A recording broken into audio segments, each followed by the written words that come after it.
Halo semuanya, selamat datang di petualangan seru kelompok kami.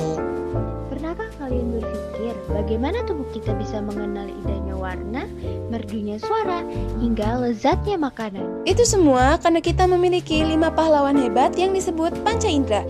Dalam 10 menit ke depan, yuk kita bedah rahasia mereka satu persatu. Kita mulai dari jendela dunia kita yang paling jeli si mata. Halo, aku Mata. Aku terdiri dari alis yang berfungsi untuk melindungiku dari keringat di dahi, kelopak dan bulu mata melindungiku dari air dan debu, dan kelenjar lakrimal yang berfungsi menghasilkan air mata. Selain itu, aku terdiri dari ductus lakrimal dan ductus nasolacrimal. Sekarang masuk ke bola mata. Lapisan paling luar yang berwarna putih dan keras disebut sklera untuk melindungi seluruh bola mata. Kemudian bagian depan sklera yang bening adalah kornea, tempat cahaya masuk pertama kali. Nah, di situ semua ada konjungtiva, yaitu selaput lendir tipis dan transparan yang menjaga kelembapan mata. Di belakang kornea ada pupil, yaitu lubang tempat cahaya masuk yang ukurannya diatur oleh iris. Aku juga punya otot rectus lateral dan media agar aku bisa melirik lincah. Di bawah sklera ada lapisan tengah bernama koroid yang penuh pembuluh darah untuk memberi nutrisi. Di lapisan koroid ini terdapat iris atau selaput pelangi yang memberi warna pada mata, dan di tengahnya pada pupil sebagai lubang masuknya cahaya.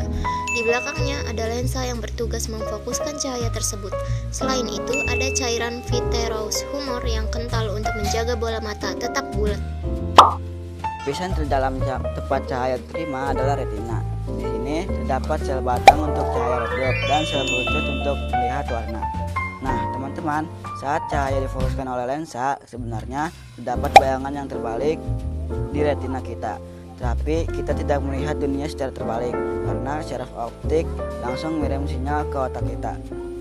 Dan otak kita lah yang memutar kembali bayangannya ke posisi yang benar. Nah, sekarang kita dengar struktur si telinga. Halo, aku telinga, si ahli getaran yang bisa mendengar frekuensi 20-20.000 Hz. Perjalananku dimulai dari telinga luar. Di sini ada daun telinga yang berbentuk seperti corong untuk menangkap gelombang suara. Suara lalu diteruskan ke lubang telinga dan masuk ke saluran telinga luar. Di saluran ini aku punya rambut halus dan kelenjar minyak untuk memerangkap debu agar tidak masuk lebih jauh. Selanjutnya kita masuk ke telinga tengah. Di sini suara menabrak gendang telinga atau membran timpani hingga bergetar.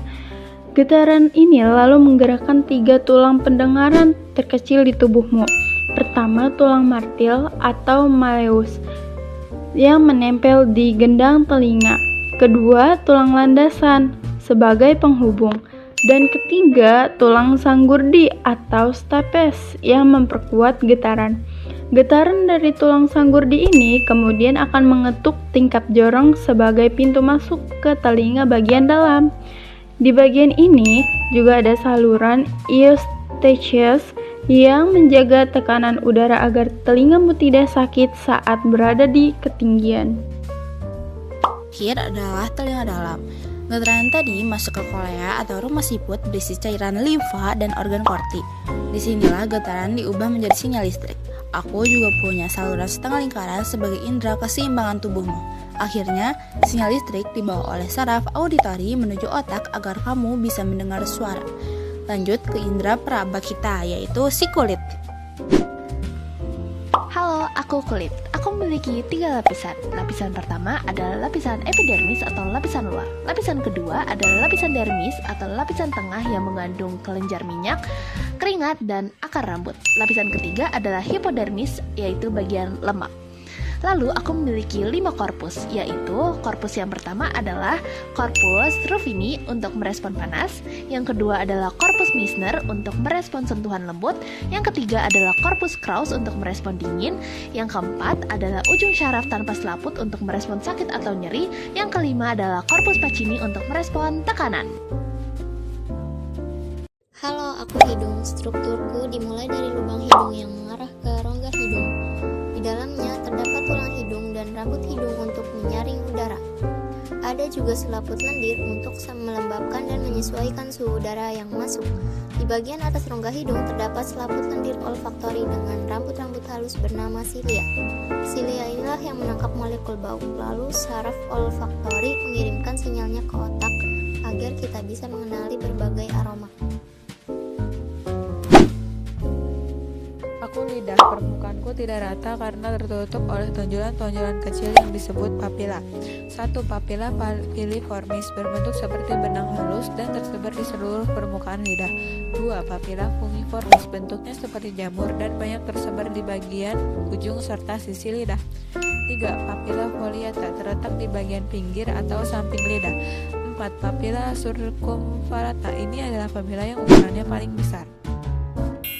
Ada susunan indera pengecap yaitu pahit, asam, asin, dan manis. Pahit terletak di bagian dalam lidah, asam terletak di bagian samping lidah, asin terletak di bagian ujung lidah, dan manis terletak di bagian tengah lidah.